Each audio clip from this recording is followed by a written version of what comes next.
There's a particular kind of silence that happens in a bus station at 6:40 in the morning, after the overnight buses have emptied out and before the commuter rush begins. The vending machines hum. The floor smells like bleach and old coffee. And if you're 9 years old, sitting on a metal bench with a backpack that has exactly 4 things in it, that silence sounds like the whole world deciding it doesn't need you anymore. I know that silence better than I know almost anything else in my life. I have spent 20 years trying to forget it, and 20 years failing. My name is Daniel Reyes. I'm 29 now. I own a small logistics company in Los Angeles, nothing glamorous, just trucks and warehouses and a lot of early mornings. And most people who meet me today would never guess that I spent 3 days of my childhood living inside a Greyhound station in Bakersfield, waiting for 2 people who were never coming back. I want to tell you what happened. Not because I've made peace with it, I'm not sure peace is a thing that ever fully arrives for someone like me, but because a few months ago my parents found me. And I think the only way I can make sense of what happened next is to start at the beginning, back when I still believed that if I just sat still enough and waited long enough, my mother would walk back through those doors. Before Bakersfield, there was a small house in Fresno with a crooked mailbox and a lemon tree in the backyard that never gave fruit worth eating. My father Marco worked construction when there was construction to be had, and when there wasn't, he did whatever paid, moving furniture, hauling scrap, anything with his hands. My mother Alina cleaned houses 3 days a week and worked the register at a taqueria the other 4. We didn't have much. But I didn't know that yet, not really, because when you're a kid, whatever you have is just what the world is. What I remember most from before is small things. My mother humming while she ironed. My father teaching me to whistle through a blade of grass. The 2 of them arguing in low voices behind a closed door, thinking I couldn't hear about money, always about money, and increasingly about someone named Tio Ruben. Ruben was my mother's older brother. He was the kind of man who wore his generosity like a weapon. He'd hand you $100 in front of a room full of people and then spend the next 6 months reminding you of it in private. He had lent my parents money more than once. By the time I was 8, he had lent them enough that he stopped calling it a loan and started calling it an investment. In us. I didn't understand what that meant then. I understand it now. Ruben wanted my father to work for him, not construction, something else, something my father refused to explain to me even years later when I finally asked him straight out. Whatever it was, my father said no. Ruben didn't like no. He had a way of making people regret it. 3 weeks before the bus station, our house was broken into. Nothing was stolen. That was the strange part. My mother's jewelry sat untouched on her dresser. The little money we had was still in the coffee can above the fridge. Someone had come in simply to prove that they could. My father didn't call the police. He just sat at the kitchen table that night with his head in his hands, and I remember my mother standing behind him with her hand on his shoulder. Both of them silent in a way that scared me more than shouting ever could have. 2 weeks after that, we packed the car in the middle of the night. I thought we were going on a trip. My mother told me that, actually said the word trip, and I was excited in the particular uncomplicated way that 9-year-olds get excited about anything that breaks the routine of school and homework and bedtime. I brought my backpack. Inside it, a folded photograph of the 3 of us at the beach the summer before, a small plastic dinosaur missing 1 leg, a spiral notebook I used for drawing, and a granola bar I'd been saving because I liked to have something in reserve even then. Even at 9, some part of me was already preparing to need things no one else would give me. We drove for what felt like hours. My father didn't talk much. My mother kept looking behind us at the road receding through the rear window in a way I now understand was checking to see if anyone was following. We stopped at the Bakersfield bus station a little before dawn. My mother told me she and my father needed to go inside and sort out our tickets, and that I should wait on the bench by the vending machines, and that they would be right back. I want to be honest about something. I don't remember it feeling wrong in the moment. I remember it feeling ordinary. Parents tell kids to wait on benches all the time. I ate half my granola bar. I drew a picture of a truck in my notebook. I watched an old man feed quarters into a payphone and mutter to himself. 20 minutes became 40. 40 became 2 hours. The station began to fill with morning travelers, and a woman in a security uniform asked me if I was lost. And I told her with total confidence that my parents had just stepped out and would be right back. She believed me. I believed me. By the time anyone stopped believing it, by the time the same security guard came back around lunchtime and found me still on that bench, my notebook now full of trucks and dinosaurs, and on the last page, a drawing of our house with all 3 of us standing in front of it holding hands. I had been sitting there for 6 hours. She crouched down in front of me. I remember her name tag said DOLORES. She asked me my parents' names. I told her. She asked me if I knew their phone number. I recited it the way children can recite things without understanding what they mean, and she wrote it on a small pad and walked to the office and came back a few minutes later with a face that was trying very hard to look normal. The number was disconnected. I was in the Bakersfield station, on and off for 3 days. Dolores, who I would later learn had 2 kids of her own and worked double shifts more often than she should have, refused to simply hand me over to the county the moment I became, officially, a found minor with no immediate contact. She told her supervisor she wanted 24 hours to try to locate a relative first, because she'd seen what happened to kids who went straight into emergency placement with no one advocating for them, and she didn't want that for me if there was any other way. There wasn't in the end. Ruben's number, when Child Protective Services eventually tracked it down through my mother's old employment records, went to voicemail every time for a week, and then was disconnected too. My parents had vanished so completely that even the people who might have wanted to find them for the wrong reasons couldn't. But those 3 days matter to this story because of Dolores. She kept me fed. She let me sit behind the ticket counter instead of alone on the bench, so I wouldn't have to watch strangers walk past me the way you watch someone waiting for a bus that clearly isn't coming. On the second night when I finally broke, when the fact of it arrived all at once sometime around 9 p.m. in the particular way that grief arrives in children as a full-body collapse rather than a thought, she sat with me on the floor behind that counter in her uniform on her break, and she didn't tell me it was going to be okay. She just stayed. She said, "I'm not going anywhere tonight," and she wasn't, and that was the first time in 3 days I believed a promise from an adult. I didn't see Dolores again after county services placed me in emergency foster care. I didn't know her last name. For years, she existed in my memory as a single kindness with no shape, like a warm room you passed through once and then could never find the door to again. I'll come back to her. She matters more to this story than you might expect right now. What followed was 5 years of the foster system, 3 placements, 2 of them fine, forgettable in the specific way that fine often is, and one that I don't talk about in detail because some things are mine to keep. At 14, I landed with the Whitfields, a couple in Long Beach who ran a small auto shop and had, by some administrative miracle, actually wanted a teenager rather than gotten stuck with one. They weren't warm in an obvious way. Mr. Whitfield communicated mostly through the language of engines, teaching me to change oil, to listen to a car and know what was wrong with it before you opened the hood. Mrs. Whitfield's love language was groceries. She filled the fridge like it was a moral position. Neither of them ever asked me to call them mom or dad, and I never did, and somehow that restraint was its own kind of respect. I aged out of the system at 18 with a GED, a set of mechanical skills I didn't know yet were valuable, and a hole in the middle of my chest shaped exactly like 2 people who had once told me they'd be right back. I won't pretend the years between 18 and 29 were some tidy redemption arc.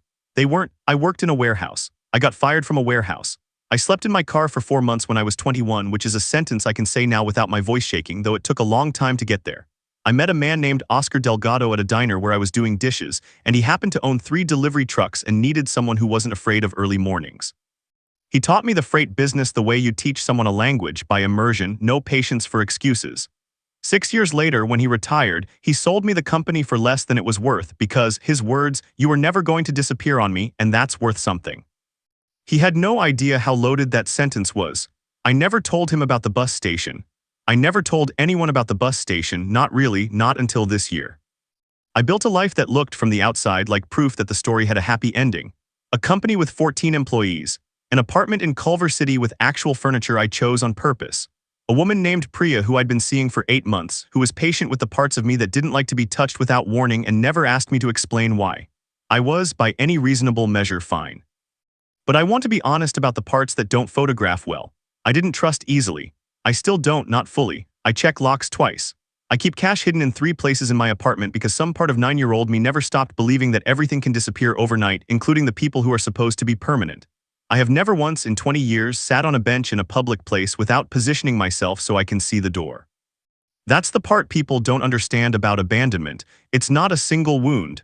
It's an operating system. It runs quietly underneath everything else you build. They found me on a Tuesday. I know it was a Tuesday because Tuesdays are when I do inventory at the second warehouse. And I was standing in the loading bay with a clipboard when my office manager, Renata, came out looking strange. Not alarmed exactly, just careful, the way people look when they're not sure if they're about to deliver good news or bad. "There's a woman here," she says she's your mother. I want to tell you my first thought was of my actual mother, Alina, her hands, her humming, the particular way she said my name with the emphasis on the second syllable. But that's not true. My first thought was suspicion. In the logistics business in Los Angeles, a woman claiming to be your long-lost mother shows up at your warehouse is not the opening of a heartwarming story nearly as often as it's the opening of a scam. I told Renata to tell her I was busy. She came back the next day, and the day after that. On the fourth day, she didn't come to the warehouse. She was standing outside my apartment building when I got home in the evening light with my father beside her, and I recognized them the way you recognize a photograph you haven't looked at in years, not instantly, but with a kind of delayed, sickening certainty, like the floor tilting under you very slowly. My mother had aged in the way that hard years age a person unevenly, gray at the temples, deep lines around her mouth. But the same eyes, exactly the same eyes I saw every time I looked in a mirror. My father looked smaller than I remembered, which I understand now is simply what happens when the person you remember as enormous becomes, through the ordinary math of time, no larger than any other aging man standing on a sidewalk. Daniel, my mother said, and her voice broke on the second syllable, exactly the way I remembered it landing on my name, except now it was landing on grief instead of affection. Mijo. I didn't say anything for what felt like a very long time. I want to tell you I felt something cinematic in that moment, a flood of love, or a flood of rage, something clean and singular I could point to. What I actually felt was static. A kind of white noise where an emotion should have been, like my whole system had thrown a breaker rather than let the current through all at once. You have 5 minutes, I said, then I'm going upstairs. They didn't use the 5 minutes to apologize, not at first, which I respected more than I expected to. Instead, my father told me what happened after Bakersfield. Ruben had not simply threatened them. 2 nights before we left Fresno, a man Ruben worked with had come to our house while I was at school and told my father, in specific and ugly detail, what would happen to me if my father kept refusing to work for them. My father, panicking, made a decision that he has spent 20 years unable to forgive himself for. He decided that the only way to make sure Ruben's people could never use me against him was to make sure none of us, including him and my mother, knew where I was. It wasn't abandonment in the way I'd always understood the word. It was, in his mind, the opposite of abandonment. He believed wrongly, catastrophically wrongly, that leaving me at that bus station and then disappearing themselves, breaking off all contact, changing their names, moving 3 times in 18 months, was the only way to make sure I'd survive to adulthood at all. We told ourselves the county would find you a good family faster than we could keep you safe, my mother said. We told ourselves that for years. We had to, Daniel. It was the only way to keep breathing. I stood in my own doorway and listened to 2 strangers, who used to be my parents, explain that they had spent 2 decades believing they'd saved my life by destroying it. Did you ever try to find me, I asked, after Ruben was gone, after it was safe? My father's silence answered before his words did. We were afraid, he finally said. We were afraid you'd hate us. We were afraid of what we'd become to you. It was easier to imagine you safe somewhere than to find out you weren't and that we couldn't fix it. That sentence, "it was easier to imagine you safe than to find out you weren't," is the one that has stayed lodged in my chest for months now because I understand it. I understand it in the exact shape of my own life, the way I've avoided calling old foster families, avoided looking up dolars, avoided every door that might close on hope rather than open on it. I inherited that particular cowardice honestly. It didn't come from nowhere. Ruben, they told me, had died 6 years earlier. A heart attack, unremarkable, the kind of ending that offers no closure to anyone. It was only after his death, and after years of my mother working with a support group for families who'd fled situations like theirs, that she found the courage to start looking. A social worker helped them track the paper trail. My emergency foster placement, my time with the Whitfields, my GED records, and eventually my business license, filed 3 years ago under my own name, in a city that had been 90 minutes from where they were living the entire time. I'd like to tell you I forgave them on the sidewalk that evening. I didn't. I told them I needed time and I closed the door, and I sat on my kitchen floor for an hour with my back against the cabinets, the way I used to sit on the floor behind Dolar's counter, except this time there was no one there to say I'm not going anywhere tonight. What I did instead over the following weeks was something I'd never let myself do before. I looked for Dolar's. It took 3 phone calls, 1 records request, and a retired transit authority employee named Frank who remembered her fondly enough to still have her number in an old address book. But I found her. Dolores Marin, 71 years old, living in Bakersfield still, in the same house she'd raised her own kids in. I drove out on a Saturday. I didn't call ahead, some decisions you have to make in person or not at all. She opened the door in a cardigan, looked at me for a long moment with the particular squint of someone trying to place a face, and then her hand went to her mouth. "The little boy with the trucks," she said, "you drew trucks." I hadn't cried once through the entire conversation with my parents. I cried on Dolores Marin's porch for what felt like 10 minutes, and she held onto my arm the whole time, and when I could finally speak again, all I said was, "You told me you weren't going anywhere. You were the only person who ever told me the truth." "I meant it," she said, "I still do." I saw my parents again 3 weeks after that. I brought dollars with me, actually, I asked her first, and she said she'd be honored, which is not a word people use about family reunions involving strangers, but it was the right word. I'm not going to tell you that everything is resolved now, because it isn't, and I think stories that claim a clean resolution to something like this are lying to make people feel better. What I can tell you is that I've started having dinner with my parents once every 2 weeks. My mother still says my name with the emphasis on the second syllable, and it still does something complicated to my chest every time. My father has started slowly, telling me about the 18 years of nightmares he's had about that bus station, nightmares where he's watching himself walk away and can't make his legs stop moving, which is, I've come to understand, its own kind of prison, separate from mine but adjacent to it. I don't call them mom and dad yet. I'm not sure I ever will in the way a person who grew up saying those words easily might. But 3 weeks ago, my mother sent me a photograph of a lemon tree. She and my father live in a small house in Bakersfield now, and there's a lemon tree in the backyard, and this one, she wrote, actually gives fruit. It felt like a strange thing to be moved by. I was moved by it anyway. Dollars comes to dinner sometimes too now. My parents thanked her the first time clumsily, the way you thank someone for a debt you can never actually repay, and she waved it off the way she probably waves off everything, and said the thing she'd apparently been saying to scared kids on benches for 30 years before she retired. I just didn't want to leave anybody sitting there alone. I think about that bus station bench sometimes still, usually at odd hours, not with the sharp pain it used to carry, but with something closer to recognition, the way you might recognize an old scar as simply part of the shape of your hand now. I was 9 years old, and I sat there believing that if I just waited long enough, the people who loved me would come back through those doors. 20 years later, they did. It took 2 decades, a dead man's funeral, a support group, a paper trail, and a business license filed under my own real name in a city 90 minutes from where they'd been hiding the entire time. It wasn't clean. It wasn't fast. It cost all of us more than it should have. But I've learned something in the months since that Tuesday in the loading bay, something I don't think I could have learned any faster than I did. The people who leave you on a bench aren't always the same people who abandon you.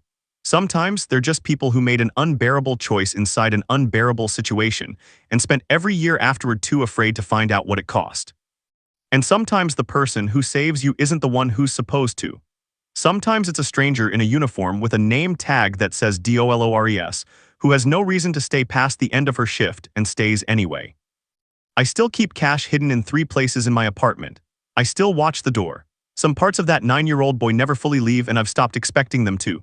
But these days, when I sit down anywhere, a restaurant, a waiting room, my own kitchen table with my parents across from me, still strangers in some ways, still mine in others, I don't sit there waiting for someone to disappear. I sit there and I let myself notice who's still in the room. That's the part nobody tells you about coming back from a place like that bench. It's not about the day someone finally returns. It's about learning, one ordinary Tuesday at a time, that you get to decide who gets to stay.